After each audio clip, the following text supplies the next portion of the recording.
Good morning.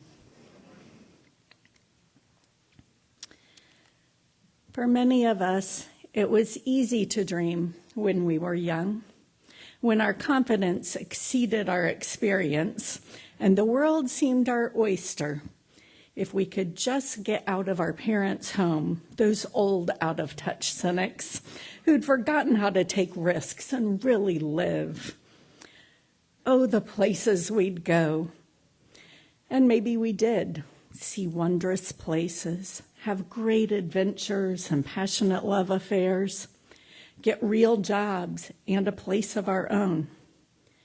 Maybe we climbed the corporate ladder or chose the road less traveled, had human or fur children of our own, learned new skills and new ways of looking at life.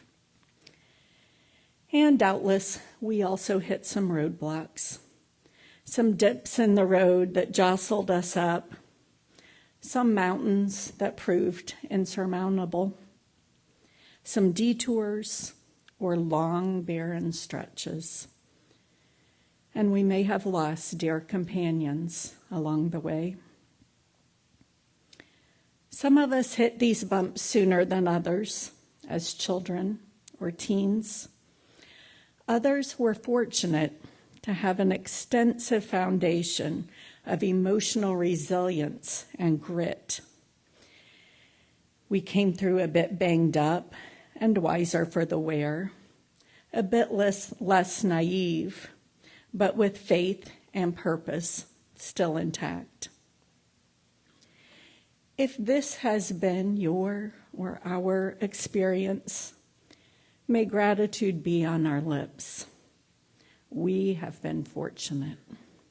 We've had lives that many only dream of.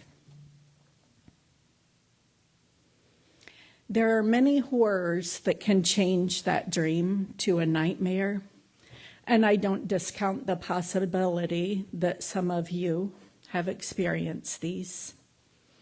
Betrayal, neglect, abuse, hunger, disease, disability, addiction, assault, injustice, discrimination, poverty, displacement, abduction, famine, terrorism, war. These are realities for far too many. And how could we possibly dream again when those dementors have sucked our life force, when they've stolen our ability to trust that we will not be abandoned, that we will be safe, fed, clothed, and housed, given medical care, education, employment, justice, and refuge, let alone that we will be loved, accepted, and able to live freely, regardless of race, ethnicity, religion, politics, gender, or sexuality.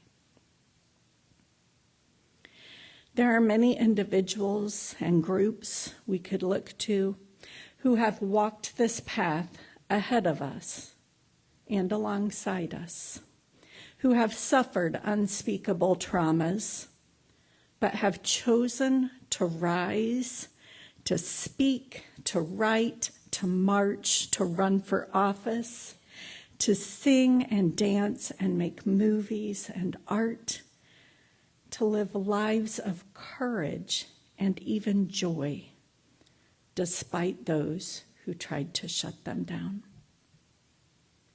Their message is always the same.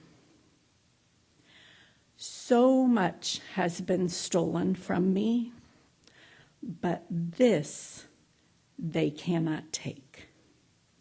My dignity, my dreams, my peace, my joy, my right to live, my will to fight for justice. This is their protest. This is how they and we can rise above. This month we celebrate queer pride. We take to the streets to assert the queer community's right to be visible, to be out and proud, and to say, we're here, we're queer, get used to it. We speak out against those who believe we have something to hide or be ashamed of. Allies join to show their support and solidarity. We also mourn those who have suffered or died from oppression or murder. We honor those before us who lived and fought with courage, and we speak out against the continued hatred and discrimination. We say, you may try to deny my right to exist, but you will not erase me.